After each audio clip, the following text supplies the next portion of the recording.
يهدي الله فلا مضل له ومن يضلل فلا هادي له وأشهد أن لا إله إلا الله وحده لا شريك له وأشهد أن سيدنا ونبينا محمد عبد الله ورسوله أرسله الله رحمة للعالمين بشيرا ونذيرا فبلغ الرسالة ونصح الأمة وتركنا على المحجة البيضاء ليلها كنهارها ويزيغ عنها إلى هالك وصلوات الله وسلامه عليه وعلى آله وأصحابه ومن تبعه بإحسان إلى يوم الدين.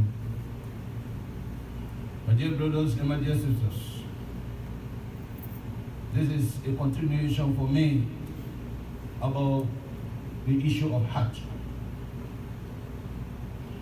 And the focus is being on Prophet Ibrahim alayhi salam, the founder of Hajj, the founder of our deen. And today we are going to look at different perspectives. Because the Anbiya, they are our role model. We all want to learn everything that they did in their life to be able to apply it in our today life. So the perspective I chose for today's khutbah when it comes to the dawah of Prophet Ibrahim alayhi salam is the perspective of debate and dialogue. Prophet Ibrahim alayhi salam, he was one of the best prophets when it comes to dialogue and debate. Most of all, we wouldn't know about debate maybe when it's political season. We watch politicians debating. But Islam is the first religion. In fact, it's the only religion that introduced debate. We all know in Europe, people were oppressed. They were suppressed from expressing their view. The church was suppressed. It was just one way. You have to accept what the bishop say or the pastor say, which led to people migrating to America. Then it expanded later to involve or to include political freedom. But initially, they came to seek religious freedom. So Islam, from day one, from the time of Adam alayhi salam to the time of our Prophet sallallahu alayhi wa sallam, encouraged debate and dialogue.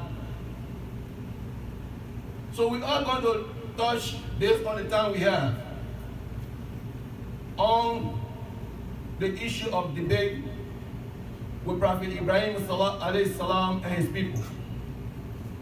But before we go into that, for us to get a good understanding of this issue, because it's an issue that we can apply even within our family, with our wives, with our children, our neighbor, our co-worker, how to debate issue, professionally with decency. So Islam has an etiquette and rule that you can observe in doing this debate. The first rule or the first etiquette is the intention should be to reach to the truth. That should be the both party objective. What is the truth? The truth is hiding somewhere. How can we go to it? Meaning, it should be sincere for the Almighty Allah. Etiquette number 2, you should have knowledge of the subject matter that you are debating. You should have full knowledge of the issue. Otherwise, it will just be a waste of time. If it's about religion, the religion matter you're talking about, you should do your due diligence. You should study your matter. You should study the issue that you want to talk about before you even open a debate with anybody. Number 3, it must be a balance between the both parties that are debating. The balance should be the level of knowledge. You have to have the same level of knowledge. Otherwise, again, it will be a waste of time. If you debate an ignorant person about the issue, he's definitely going to defeat you. Imam Shafi'i rahimahullah said, he said, Man nazartu aliman ila dhalabtu. He said, I never debate with any scholar except I defeat him. Every scholar that I debated with, I defeated him.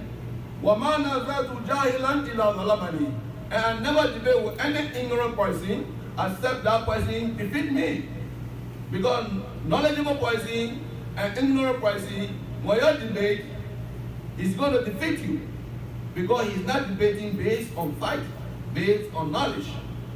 So before you go into a debate with anybody, make sure that he's knowledgeable at least about the subject in question. Ethical number 6. It must be based on justice and fairness, regardless of the person you are debating with, regardless of his religion, regardless of his cultural background, regardless of his color. Because that is not your purpose. Your purpose is to reach to the truth of the matter. The Almighty Allah subhanahu wa ta'ala said to the Prophet and the companion, He said, Ya ayyuhalladhina amanu, kunu qawwamina lillahi shuhada bil qist, wa la yajrimannakum shana'an qawmin an ta'dilu, i'dilu huwa aqrabu taqwa. In that time, the Prophet sallallahu alaihi wasallam, we all know what they went through at the hand of the mushrikun, the oppression, the killing. But with all that, Allah is calling upon them that if there's issue with them, if you have to go in issue with them, debate with them, you should be fair. He said, the hatred you have in your heart for them, because of what they did to you, that should not lead you to mistreat them or oppress them. Do not do that. So when you're debating with somebody, you're calling them to dawah or whatever issue you're talking about, do not look at their religion, do not look at their color, do not look at the maybe mistreatment that they did towards you. You have to be professional, you have to be just and fair with them. Article number 4, you must specify the topic of the debate. Otherwise, it will be all over the place. And you will take all the time, you're not going to reach any conclusion. Let's say the debate is about whether Jesus is the Son of God or not. Wal-iyadhu billah. You who are involved in that debate, that should be your focus. Don't talk about, polygamy in Islam. Don't talk about why alcohol is haram in Islam. That should be the issue, and all the evidence you gather should focus on that to establish that fact and that truth. Number 5, you should debate with husna, good mannerism, good character, good statement coming from you. Allah said, "Ud'u ila sabil rabbika bil hikmati wal maw'izati hasana wajadilhum billati hiya ahsan." Call towards the path of your Lord with wisdom and with that preaching that is good, and debate them, argue with them with kindness. So you have to learn all of that. Number 7, you must be humble. You should calm down in your words, in your statement, in your action. Do not be proud. Do not show to the other party that you are better than him or you know more than him. Your expression, the word, you should be careful about your word. You should select your word very carefully. Your statement, you should know what you say to them. Be careful of that. That's humility. Number 8, you should be a good listener. Be a very good listener. Because if you are a listener, what other people will say, you will be able to understand it, comprehend it, and respond to it, in a very positive way. Number 9, and which is the final, you must be patient and patient and patient. Because in debate, as we all see, somebody might try the other person might try to aggravate you. They might try to do something that will make you angry. So if you don't have patience, you cannot be a debater. You can't talk about the religion of Allah or people. You have to have that patience. Even if they say things that is not appropriate, the kuffar, they call Allah names, they call the Prophet names, but that did not stop them from continuing their da'wah. And it did not stop them from engaging them. So you have to be a patient person. So, debate is one of the most effective tools that the Anbiya of Allah use to deliver the message of Allah. Because anybody that you convince, that you are able to convince and persuade through debate, that person will be a good believer, a good mu'min for the rest of their life. Any other way, yes, it works, but just the scholars say this is the best way. Now, we are going to focus on Prophet Ibrahim, as I said. But before we go to that, we have some example. Debate between Allah and the angel. We also in Surah Al-Baqarah, when Allah was debating with the angel about the creation of Adam. وَإِذْ قَالَ رَبُّكَ لِلْمَلَائِكَةِ إِنِّي جَاعِلٌ فِي الْأَرْضِ خَلِيفَةً. When Allah told the angel, I am going to create a Khalifa, somebody that will survive the earth, that will live on earth to the day of Yawm al-Qiyamah. The Malaika said, أَتَجْعَلُ فِيهَا مَنْ يُفْسِدُ فِيهَا وَيَسْفِكُ الدِّمَاءَ. Are you going to create and put on earth somebody that will commit mischief and evil in the land? And the ayah continue. Between Allah and the angel, that debate happened. Between Allah and his slave, Prophet Musa alayhi salam, he debated with Allah. In Surah Al-Araf, verse 143, Allah said, وَلَمَّا جَاءَ مُوسَى لِمِيقَاتِنَا وَكَلَّمَهُ رَبُّهُ قَالَ رَبِّي أَرِنِي أَنظُرْ إِلَيْكَ. When Musa went to meet Allah, it was an appointment between him and Allah. When he went to meet Allah, to go meet somebody that you don't see, you not see, he told Allah, after talking to Allah, communicating with Allah, we all know that Musa is Kalimullah. He is the only prophet that talked to Allah directly, without seeing. But Musa went further, he wanted to see Allah. He said, Rabbi arini anzur ilayk. Allah told him, قال لن تراني ولكن انظر إلى الجبل فإن استقر مكانه فسوف تراني. Look at that mountain. If the mountain stay in one place, then you can see me. When Musa looked, the Almighty Allah had displayed his might himself to the mountain. The mountain could now move holy. The big mountain break down into pieces. So Allah told Musa, fell out. Allah told you see, you human being, this mountain cannot even withstand me. You human being, you are too small. So Musa asked Allah for forgiveness. That was a debate. And Isa alayhi salam, Allah is going to ask him Yawm al-Qiyamah. Allah will ask him, Ya Isa ibn Maryam, أأنت قلت للناس اتخذوني وأمي إلهين من دون الله? Are you the one told people to worship you and your man other than Allah? Then Isa will say, how would I say that? In kuntu qultuhu faqad alimta. You, Allah, if I said that to them, you know what is in my heart. I don't know what is in your heart. فَإِنَّكَ أَنْتَ اللَّهُ الْغُيُوبُ. You know the unseen. And Prophet Musa alayhi salam with Qarun and his people, when they are advising, about dunya and about the work he had, that he should be kind and give the share of Allah. What will he respond to them? He said, this was given to me based on my qualification, based on my knowledge, and at the end, we all know what happened to him. So going back to Prophet Ibrahim alayhi salam, because of time,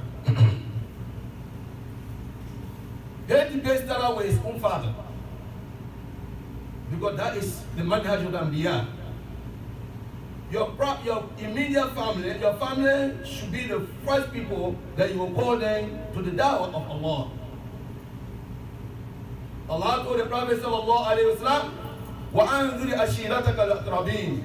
He said, call your closer family, the da'wah. That was the first command of da'wah given to the Prophet sallallahu alayhi wa sallam.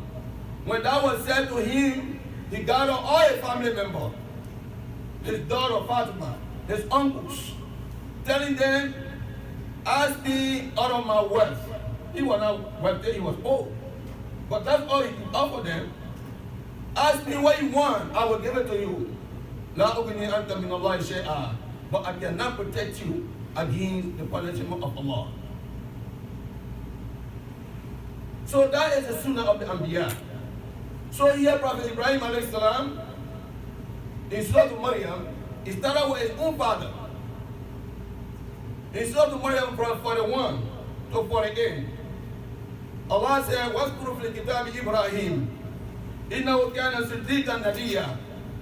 He said to Prophet, remember, tell the people, the Quraysh, the Kufar Quraysh, tell them the story of Ibrahim. He was a truthful prophet. If God abiye ya abati lima ta'budu ma la yasma wa la yubsir.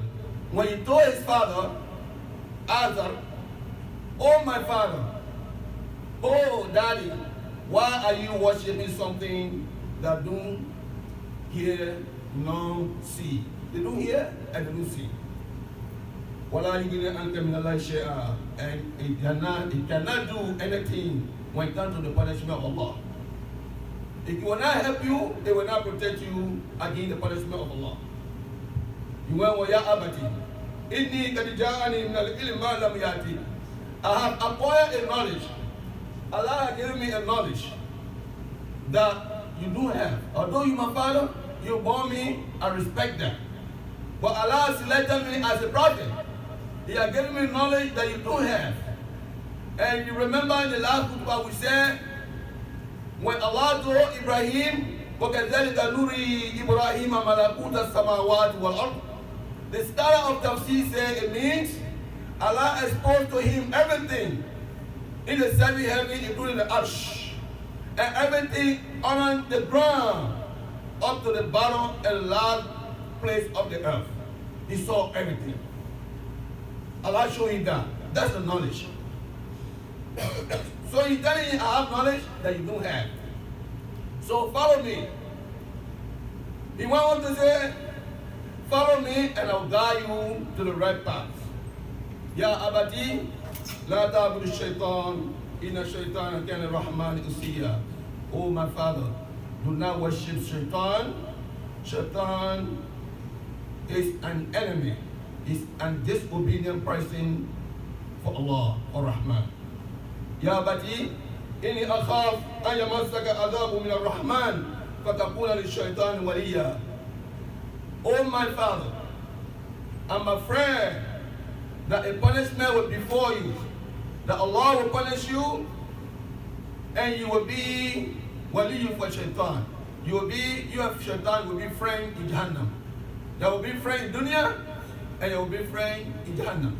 Because if you are a friend in dunya, every friendship is going to be based on the disobedience of Allah, going against Allah. And that will take you to Yawm al-Qiyamah and you're going to be friend in Jahannam. May Allah save all from that.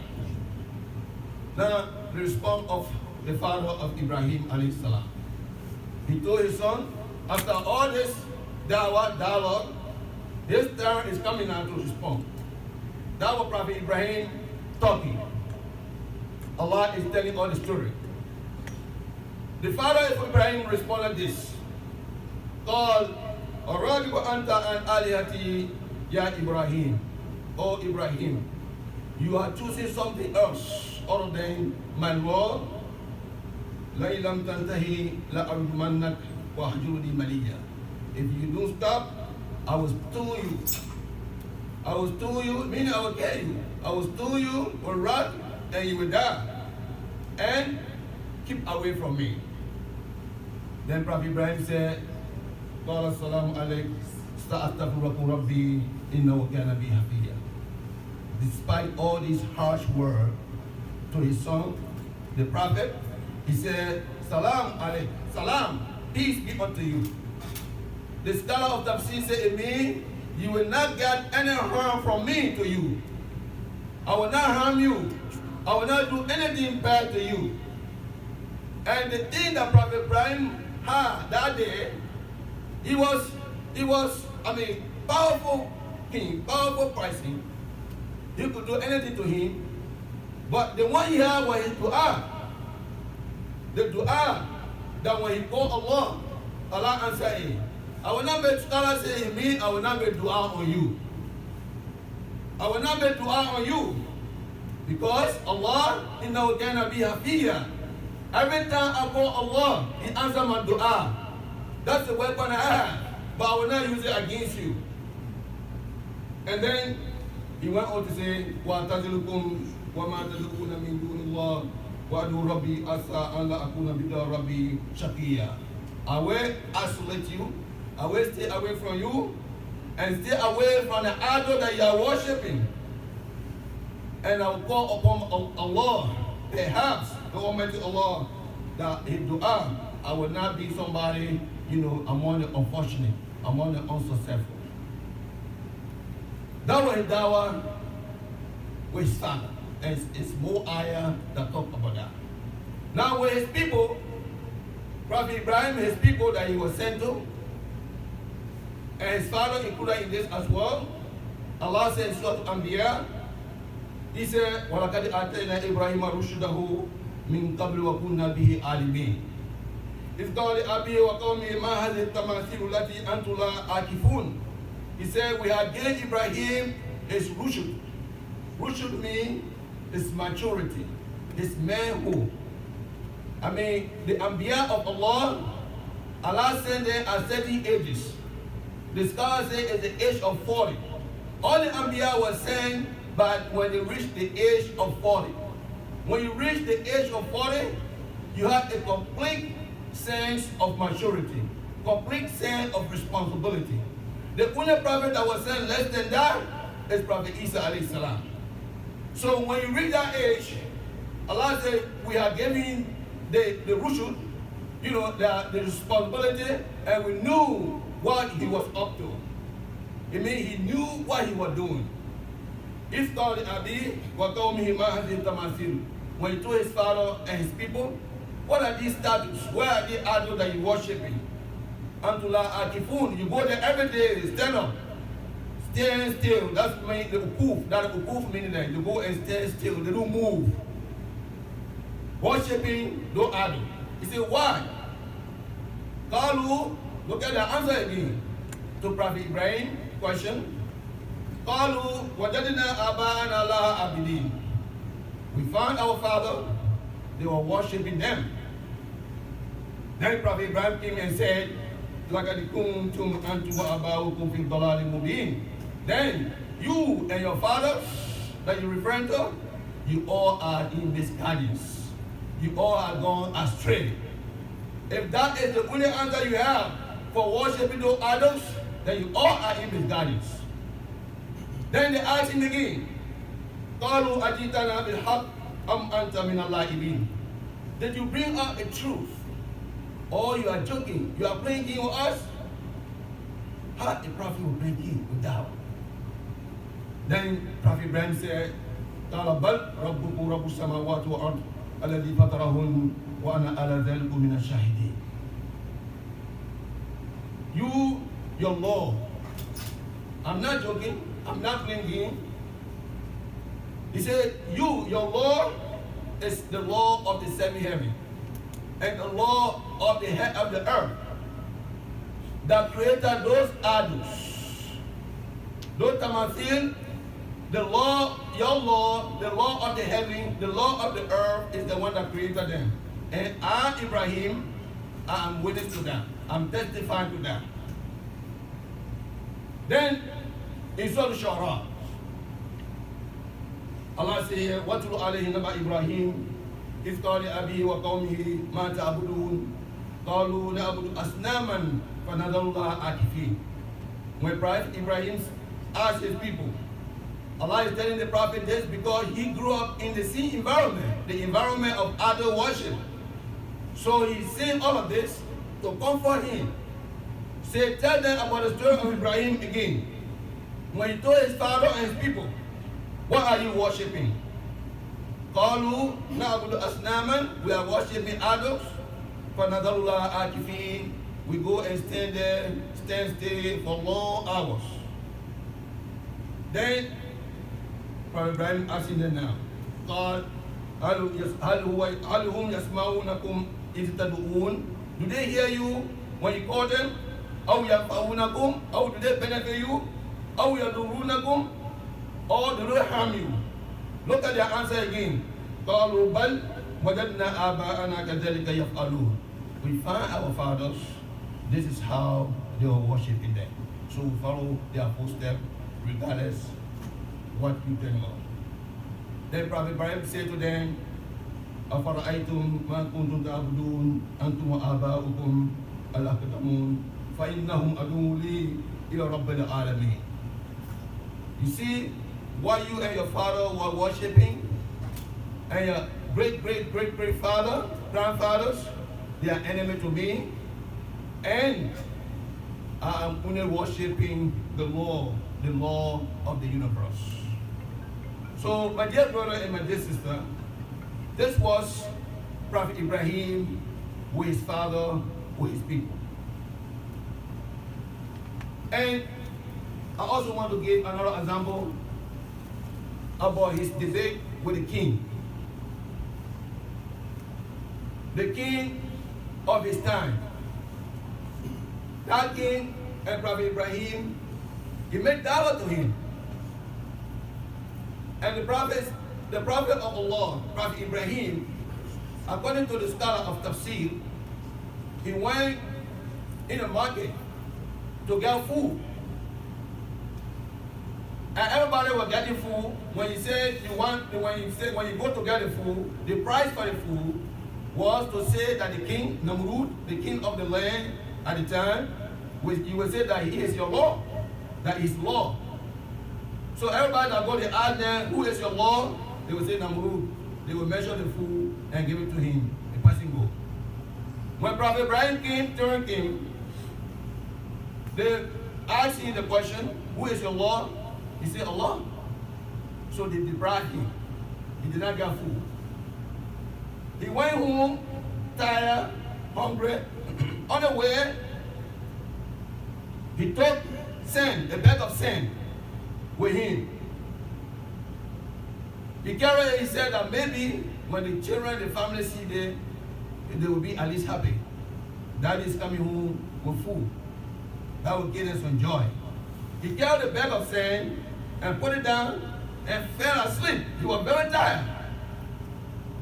So while sleeping, his wife opened the bed. When she opened the bed, it was green, it was corn. She cooked it nice, feed the family, children, and kept some for Prophet Ibrahim. So when he got up, he saw him. He asked his wife, where did you get this from? He said, that's the bed you brought. That's this thing was in the bed that you brought. He did not believe it. So he said, maybe Allah subhanahu wa ta'ala replaced that sand with food for him and his family. So this ayah here is talking about that issue. Allah said, Alam tara alladhi haja Ibrahim fi Rabbi. He's telling Prophet, did you see the man, the king that argued with Prophet Ibrahim, that debated with Prophet Ibrahim about his law? Because Allah gave him mulk, and ata'u mulk. He was a king. He used his power, he used his authority to abuse the Prophet of Allah. إذ قال إبراهيم ربي الذي يحيي ويميت. He said, my Lord is the one that gave life and take life. Now that ignorant king, remember we said knowledge, he went, he got a lot of prisoners, a lot of slaves. He brought two, he killed one, and spared the life of one. He told Prophet Ibrahim, you see, I have the authority, I have the power to kill person and have the power to spare the life of people. So he told Prophet Ibrahim that. Prophet Ibrahim did not go into any detail to say, well, this is not what I mean this, give it. No, he moved on to the next one. He said, okay, what did he tell him? Find a Rabbiyati, the Shams in the Mashriq, Party, the Ibn al-Maghrib. My Lord bring the sun from the sunrise, from the east. He take it from the east and take it to the west. Now you bring it from the west to the east. For both of them, he was right there, he was defeated. Because he didn't have answer for that. He couldn't argue with that. And Prophet Ibrahim alayhi salam was victorious in this particular debate. He won the debate. But kufr is kufr. Stubbornness is stubbornness. He refused then to accept the Prophet of Allah and to accept the Almighty Allah. So these are some examples of Prophet Ibrahim debate. And all of this, as I said earlier, is to give a lesson how ourselves, to conduct ourselves when we're calling people to the deen of Allah. When we're arguing with people about Islam, we should have the knowledge, we should have the patience, we should know how to do it. Inshallah, we will be able to convince people without no fight, without no killing. I ask Allah subhanahu wa ta'ala to forgive me, all of you, inshallah, and to give a Jannah. أقول قولي هذا وأستغفر الله لي ولكم من كل ذنب إنه هو الغفور الرحيم.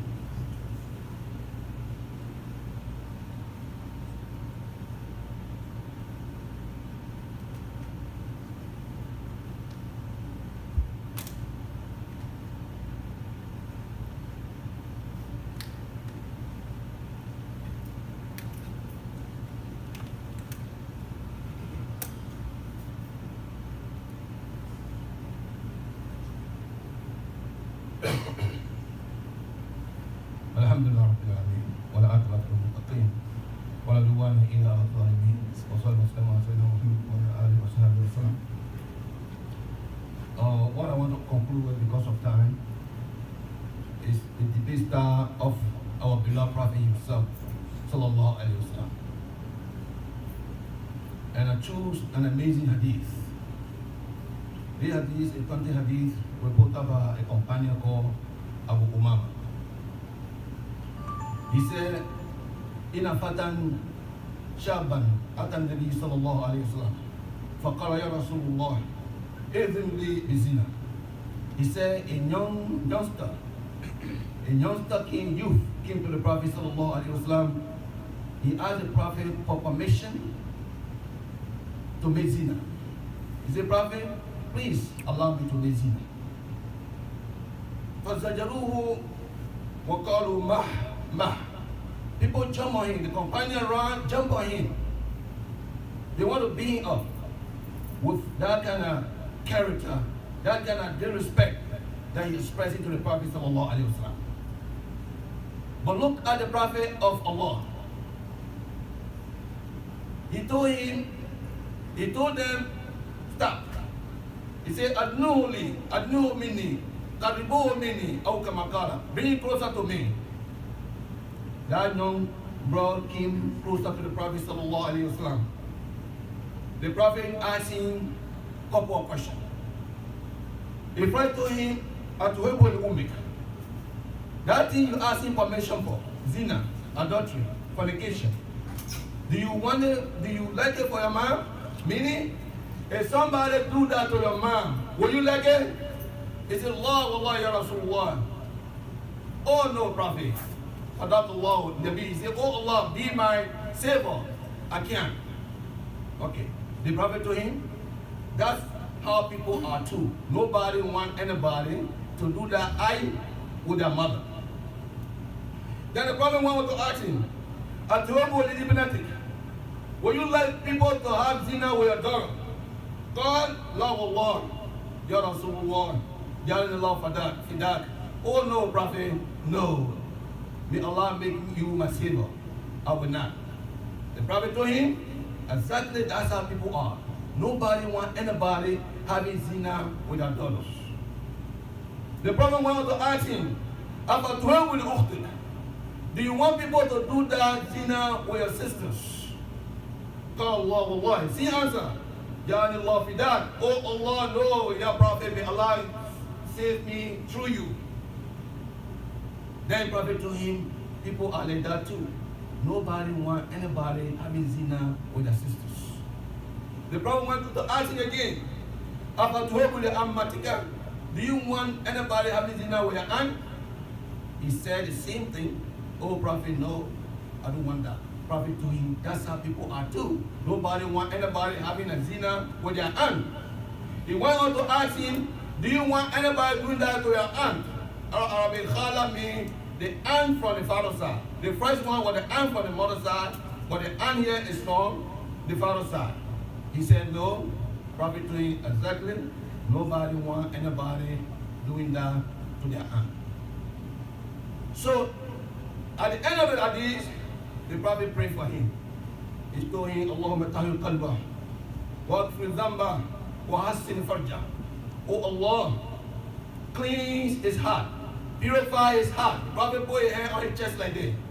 He said, oh Allah, purify his heart and forgive his sin and hassin farjah.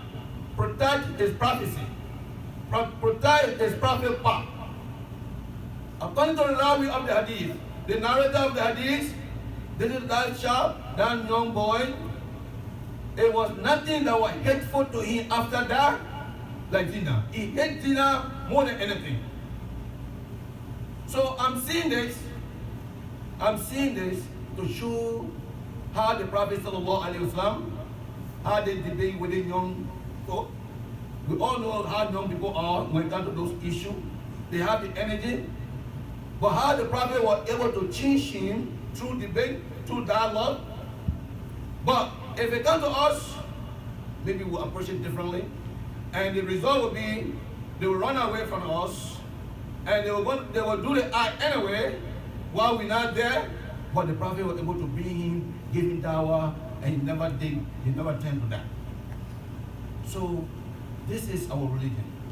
This is religion that based on communication, based on dialogue, based on respect, regardless of the person you're dealing with. If you disagree with them, it's fine. But if you call him on behalf of the deen, this is not your property.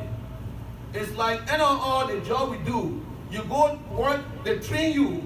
Even your job is to clean, to vacuum. You know, they're going to teach you how they do their cleaning, how they do their vacuuming, how they clean their bathroom, right? And you can clean your own bathroom, you can vacuum your own house, you do all of that. But the way they want you to do there, that's how they want you to do it. It's a requirement for that. It's a procedure for that. So you need to understand that that deal is even bigger than that. We can't do it the way we want to do it. We have to follow the teaching of the Quran, the teaching of our Prophet sallallahu alaihi wasallam, and we leave the rest for Allah. The result is for Allah. If people accept, fine, alhamdulillah, but you have done your job. We're not forcing anybody. You're not la ikrah fi deen. There's no compulsion in religion. You're not going to force people to become Muslim. But your job is to follow the procedure, to follow the step that Allah in the Quran and Allah in the Sunnah. If people disagree with you, you don't have to fight them, you don't have to argue with them, you don't have to, that's not the deen. So I ask Allah subhanahu wa ta'ala to give us the understanding of the deen, inshallah, and to forgive all of us, and to make all our dua to Allah. We all can be dua, call out to Allah, call out to the religion by our character in our family, our character in our community, our character on the job, our character in the neighborhood. We all can be da'iyah to the deen. I ask Allah to make it easy for us, inshallah. ربنا آتنا في الدنيا حسنة وفي الآخرة حسنة وقنا عذاب النار وادخلنا الجنة مع الأبرار يا عزيز يا غفار رب العالمين ربنا لا تزغ قلوبنا بعد إذ هديتنا وهب لنا من لدنك رحمة إنك أنت الوهاب أقيموا الصلاة إن الصلاة تنهى عن الفحشاء والمنكر ولذكر الله أكبر والله يعلم ما تصنعون